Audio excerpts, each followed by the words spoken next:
Man, somebody done called me. I done seen, man, some station on staying off my social devices. It's too much cooning and buffooning. Too much cooning and buffooning. And believe me, when I get my thoughts together, I'm gonna figure out a way to articulate myself. Cause this conversation ain't even for the whole world to hear. It's just for us. Believe me, they saying you cooning and buffooning. Oh, believe me. And they loving every minute of it. I'm telling y'all today, I ain't got the time. I ain't got the time. If it ain't about going up, but about being positive, about getting some money, loving God, too much coonery, buffoonery going on. The culture's getting killed. I'm not even saying nothing about it because I'm just so burnt out. I will be saying something about it. I'm in amazement on what's going on in the world. But hey, who am I? I am somebody. But even I get tired of this, man. Woo!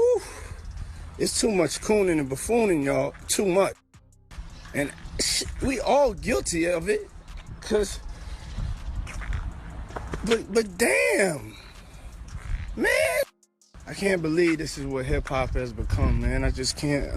My mind is like blown, man. So y'all need to watch some documentaries on hip-hop. People don't even know what hip-hop is. Netflix has this great documentary on hip-hop, the history of hip-hop. I know, I think Steve Stout did one. Fab Five. Just go to YouTube, man. Go to YouTube, man. And I'm not one to cast no stone, but damn it, I know when to stop. So I just wish everybody luck and positive energy. I know this is going way over some people's heads.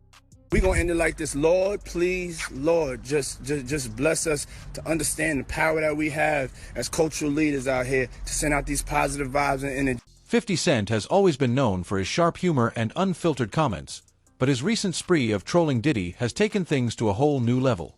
Using social media as his playground, 50 has created memes, shared old footage, and made playful digs at Diddy's career.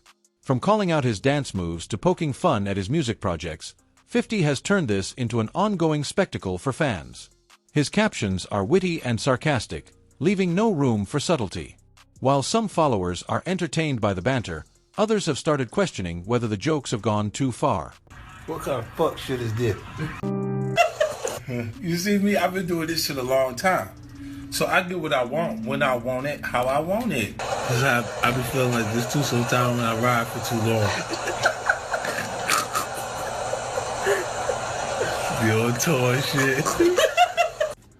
We got motherfucking Ciroc. Damn, we got all this nigga, and y'all want Diddy to come to my room. He ain't even brought no Ciroc. I don't want that old ass nigga around me. He an old ass bitch.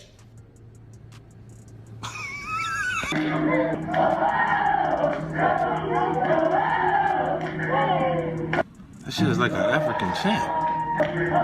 Ain't no more team. What the fuck is Puffy doing? I'm gonna have a drink to forget about this shit.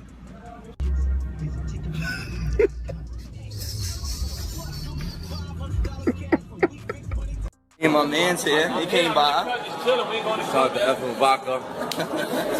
Yeah, that shit kind of watered down, but I love it. You know what I mean? Yo, check this shit out. So, yesterday, First Montana had an in-store up in the Bronx. 10 people showed up. He said, fuck this, let me have a drink. Puffy trying to make me go against 50. He set me up.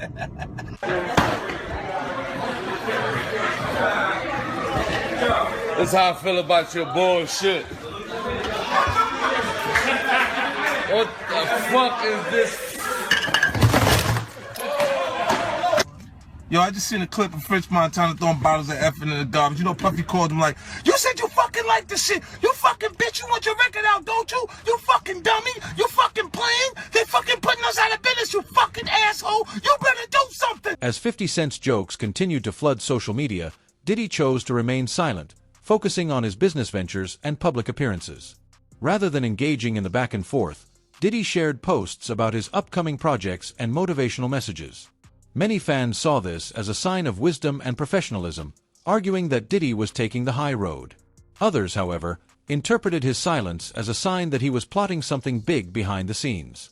The hip-hop world was buzzing with speculation, wondering if Diddy would let the situation slide or respond in a way that only he could.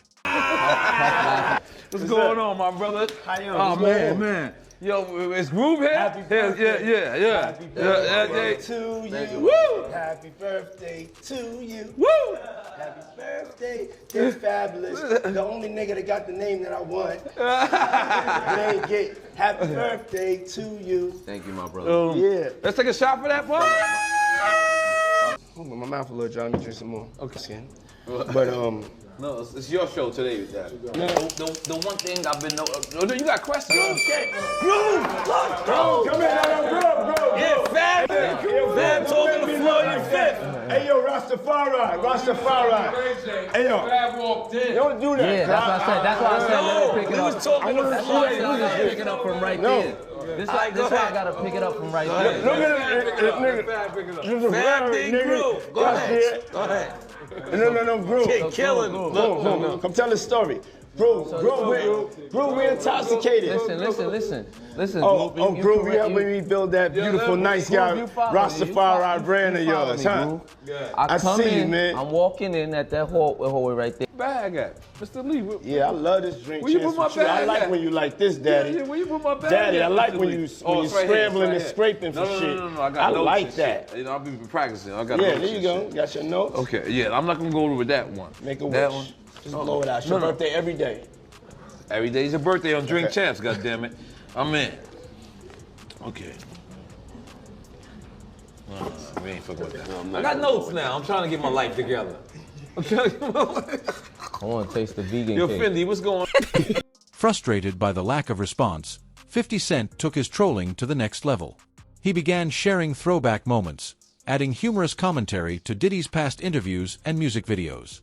One post showed Diddy dancing during a performance, with 50 captioning it, "Man still got those moves from 2005.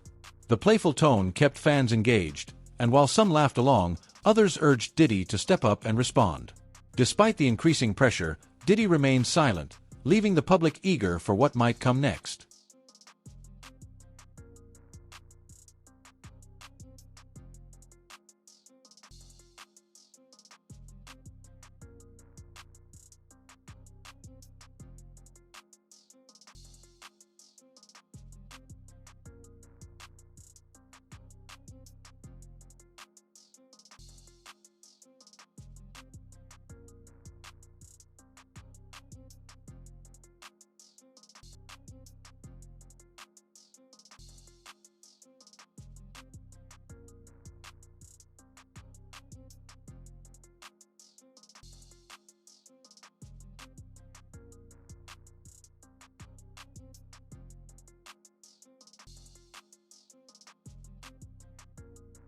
After weeks of enduring 50 Cent's jokes, Diddy finally broke his silence.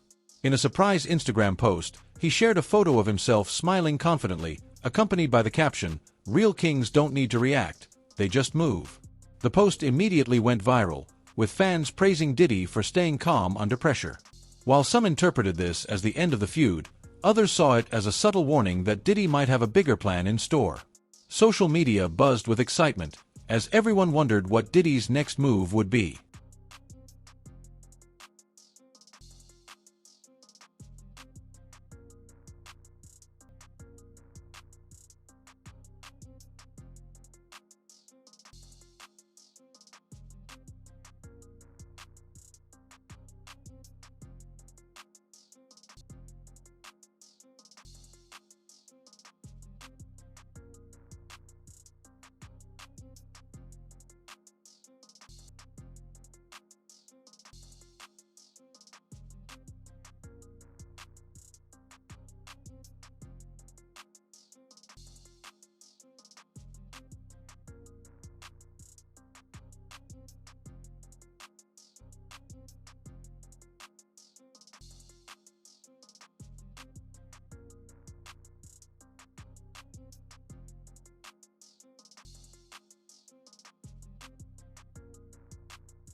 True to his style, 50 Cent wasted no time responding. He reposted Diddy's picture and added his own humorous twist, writing, "Looks like someone's trying out for Motivational Speaker of the Year." Fans erupted in laughter, with many praising 50 for his quick wit. The exchange kept the feud alive, and audiences couldn't wait to see how Diddy would respond. The rivalry had officially become the biggest topic in hip-hop, drawing attention from fans and fellow artists alike. Everybody knew that Puff took Tupac blueprint and changed Biggs and Bad Boy in image. I Get Around. I Get Around talked about how fly you was, how many girls you mess with, how many cars you drive, how much money you got, what you willing to do. He took his image. Pac was the first one on the scene wearing Versace shirts. He went and got the same Versace shirts Pac had. Which, all right, some dudes would do that. You would never catch me wearing something else, something that somebody else got. He was knocking down all the women that he thought Pac was knocking down. And what I mean is having sex with. Why would you want to have sex with women you know for sure a dude that was once cool with you was dealing with? That's that image. Because you got to realize, bruh, Puff and Pac was cool at one time. We know this. Mopreem said that they was going to sign the Bad Boy. So if he's going to sign to Bad Boy, it was because of Corey and them. I put that picture on the internet. I put the picture on my channel of Corey Jones. Is Corey Jones, Corey Jacobs? I think Corey Jacobs and Pac right next to each other. Those was the real bad boys of Bad Boy. You understand? Those are the ones who got the 9/16 to life sentences. That Pac was going to go and be with them first. But then Mopreem said when it became just Big and Puff, because Corey and them went to jail, he changed his direction. But nobody know why Pac and Puff fell out like they did. You understand what I'm saying? Nobody know why. But Puff had an obsession with him for whatever reason it was, because he started wanting to act. He started wanting to rap.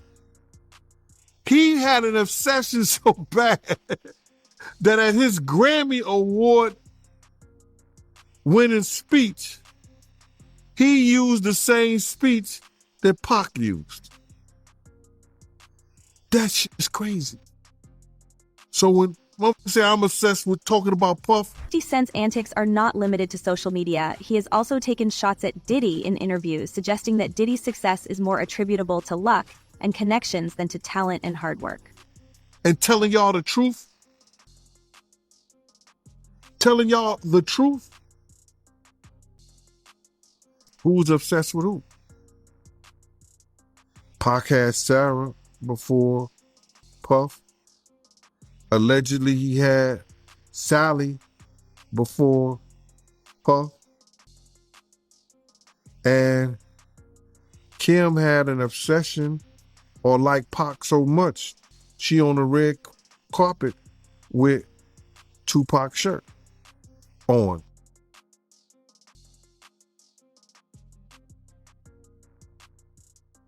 Who's obsessed with who? So you believe Diddy, he only got with Sarah Chapman because Pac, he had her at one point. And it was a bet in the office. Sarah was messing with an NBA basketball player. Puff bet all the niggas didn't believe that he could get it within 2 weeks. $100. So she actually was a $100 bet that he got. And who was the NBA player?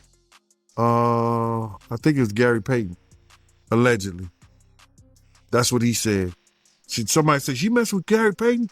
I bet you I get it. I bet you I have it within 2 weeks. Me and him and Sarah went to this party in Chicago that he was hosting with the Streets Entertainment. And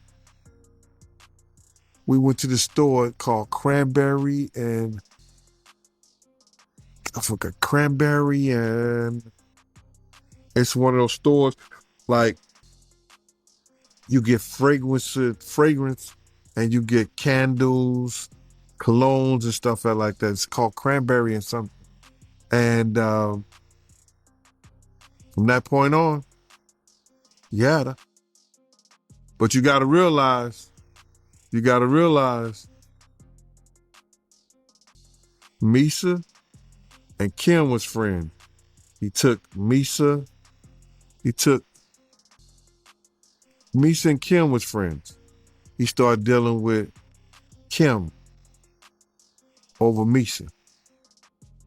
Kim and Sarah was friends. I mean, hand to hand, pots and pans. They was close. They all used to, Sarah, Kim, and this other girl, I think she was from Atlanta. What's her name?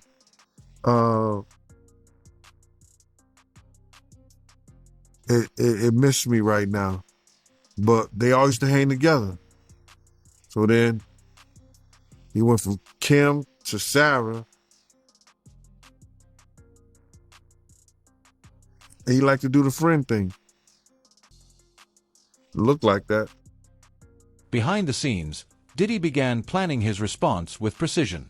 Sources close to him hinted that he was preparing something big, something that would remind everyone why he's one of the most respected figures in the music industry. Whether it was a major announcement, a new project, or a bold statement, fans knew that Diddy wouldn't settle for anything less than extraordinary. The suspense built up as everyone waited to see how the mogul would take control of the narrative. Platform, my man. How did I know you was gonna call me, Mighty? It didn't take a rocket scientist. I was figuring when I seen that this morning, that and I don't know if you know what I'm talking about yet, but when I seen that Diddy stuff hit from CNN, I said, I know Art gonna call me. Art of Dialogue gonna give me a call. Oh, you already know I was about to hit you, man. Yes, sir. Yeah, man. So with that being said, man, let's get right into it, man. What you think about the video that came out today of Diddy putting his hands on Cassie? Man, you know that was crazy. And I know people gonna think that, you know, yo, this is all what Gene wanted to see. But now, listen here, man. The devil got a purpose, God got a plan. Do you understand what I'm saying? The devil got his purpose, but God got a plan. You understand? And it's all in God's plan, man. You understand? To let people see, because a lot of people wasn't believing that this stuff even existed, brother. A lot of people didn't even think that you know, Cassie was telling lies, Gene been telling lies, Lil Rob been telling lies, everybody lying on Diddy. But Diddy told the truth. Diddy's the only one told the truth. He said, y'all, just keep watching. The truth will soon come out. And you see what came out? My man, he punching that little girl in the head. Yo, you don't even kick a dog, man. You don't even kick a dog, bro. He kicking that little girl like she's a dog, man. It was crazy, man. Any man that has a sister, any man that has a friend that's a girl, any man that has a child, you understand, who saw that, if they wasn't appalled, if they wasn't like, yo, I want to beat the, you know what I'm saying? We can't say that on television, man, or on the internet or YouTube, but any man who saw that, wish they could put their hands on Diddy at that time, bro. That shit was appalling, bro. It was crazy, man. And when I saw it, you know, I could imagine what Kim went through. I could imagine what Misa went through. You understand? It was just crazy, man, for that dude to do that to that girl like that, man. I can't believe what I seen, man. I still can't believe what I seen in that video, man. Like the way he was kicking her was like he was kicking a field goal, man. Bruh, When I saw him run down first of all, when I saw the white towel, I got flashbacks of him and Ja Rule running out the room. Of course, they had, what's her name, Sarah and the other girl in there, but I had that flashback. And then when I seen him run down the hallway, I had flashbacks when the same gang was chasing him. I was like, what the hell?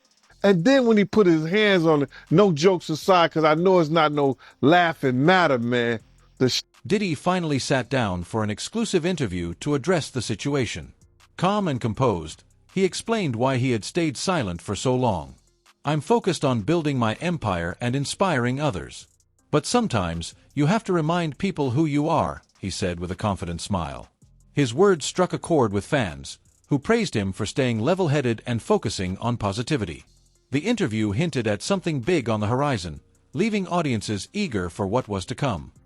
I don't even know how they could even play that on television, on YouTube like that, and without even putting up some sensitive, you know how they put the sensitive subject matter up?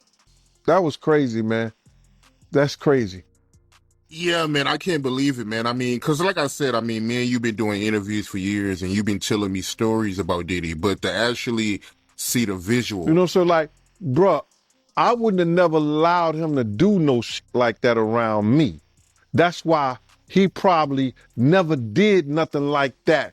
You understand? When I got the aftermath, when they told me to go over to St. Luke's Hospital, because Puff was over there in the hospital, that was the aftermath. You understand?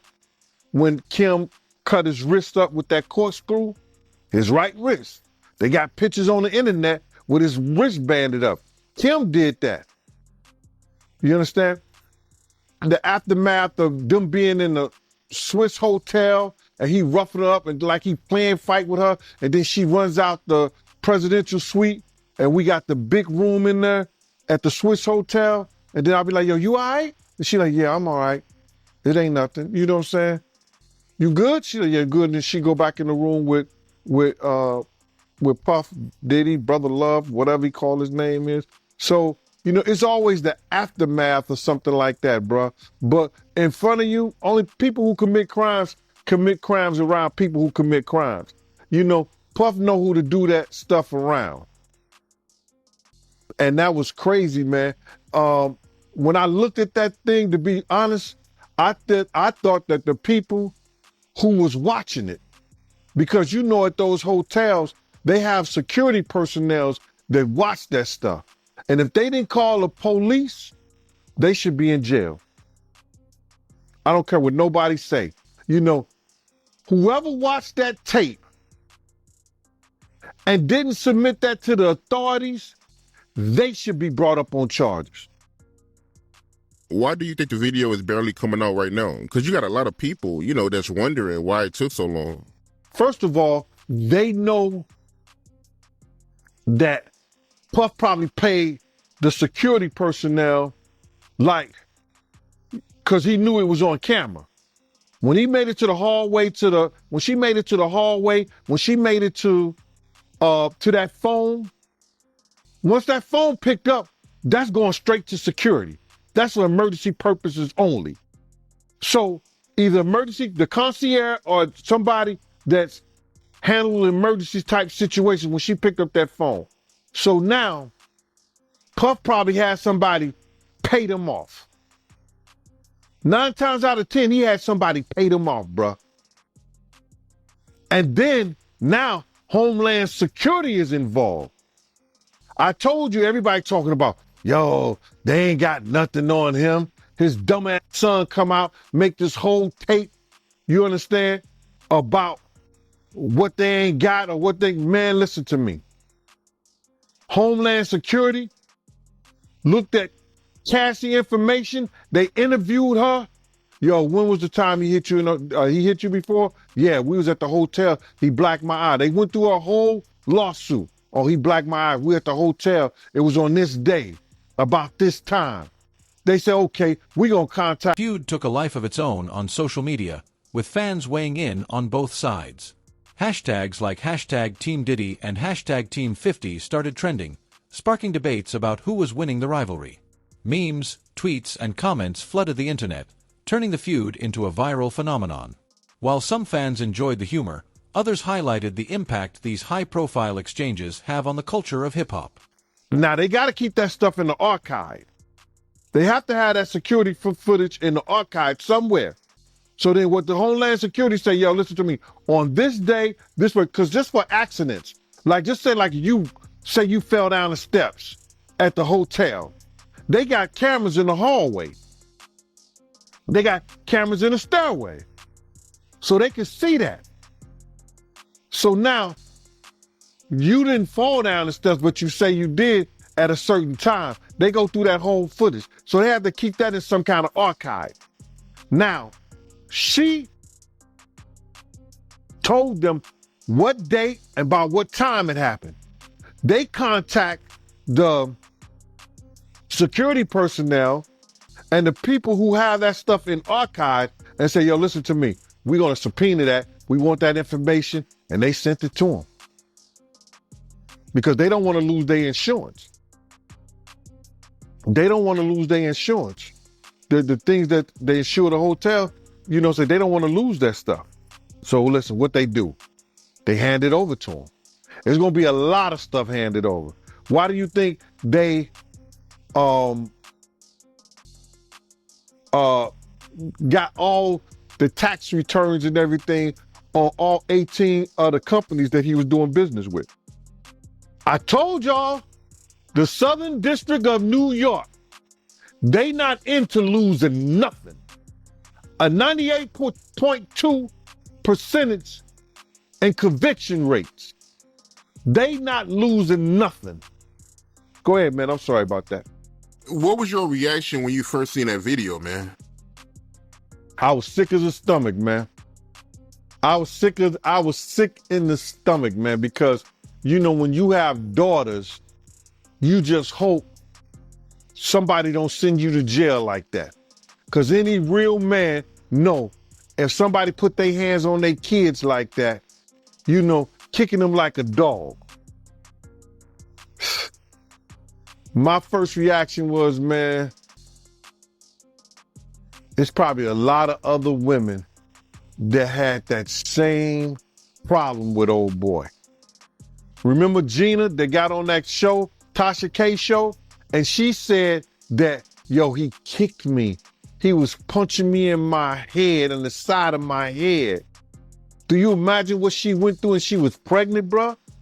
Come on, man. I had flashbacks of when they told me when he beat Misa so bad that he was kicking her, she had to go hide up under a car. It's crazy, bro.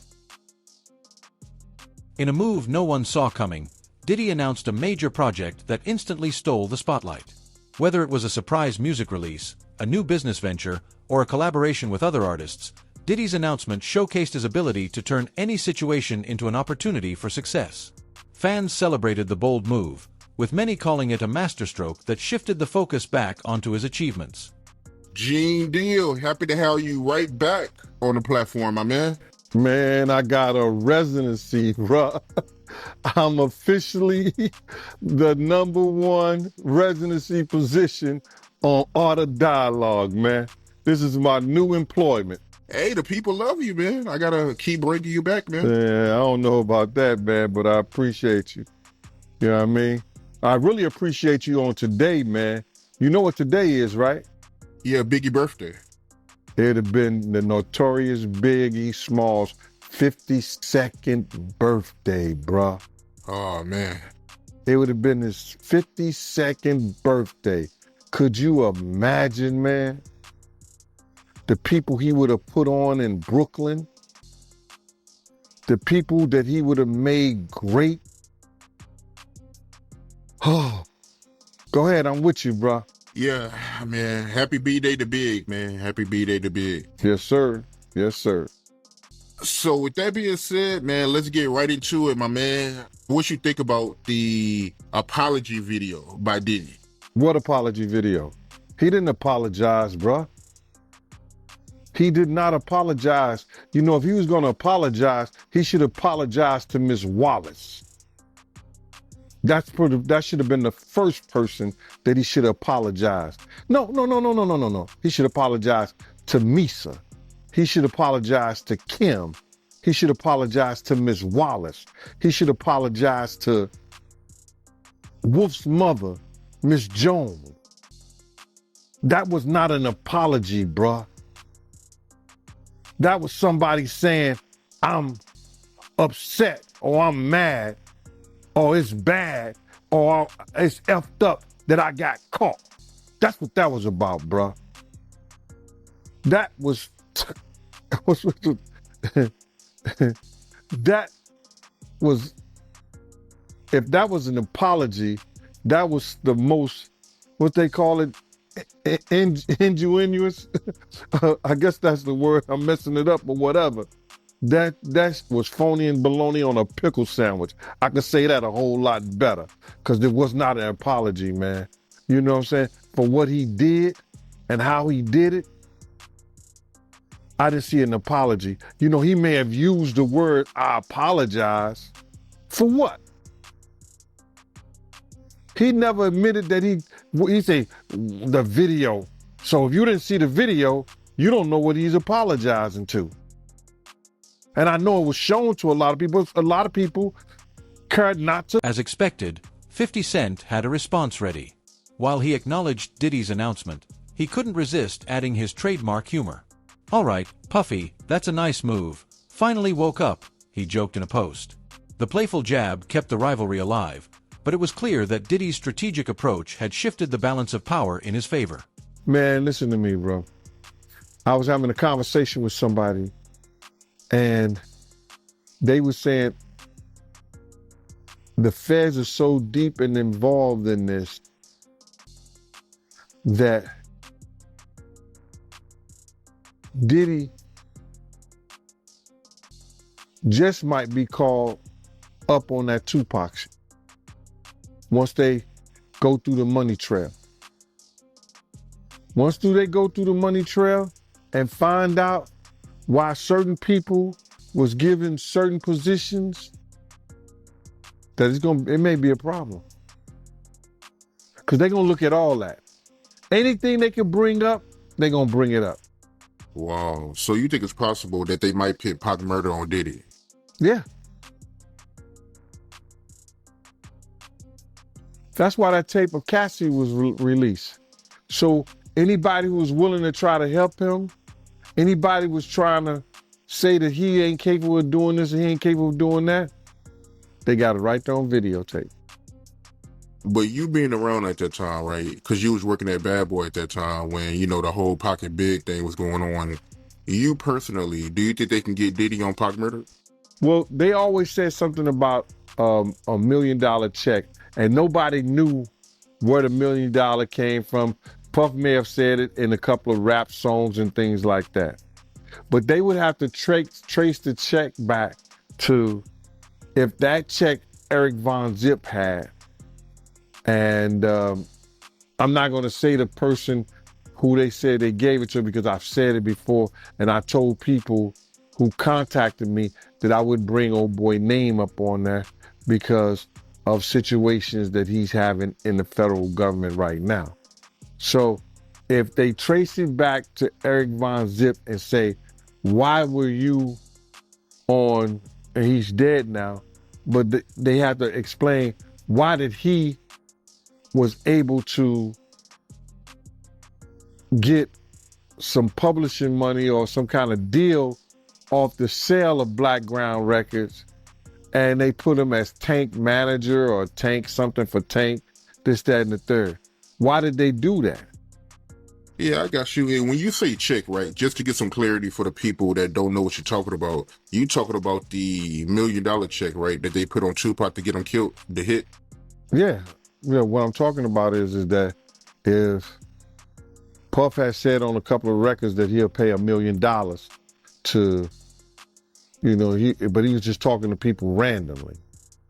So now everybody said that, and Keefe D said that Puff told them that he'll give them $1 million. Now, do we believe that? I don't know. I don't think so. I don't.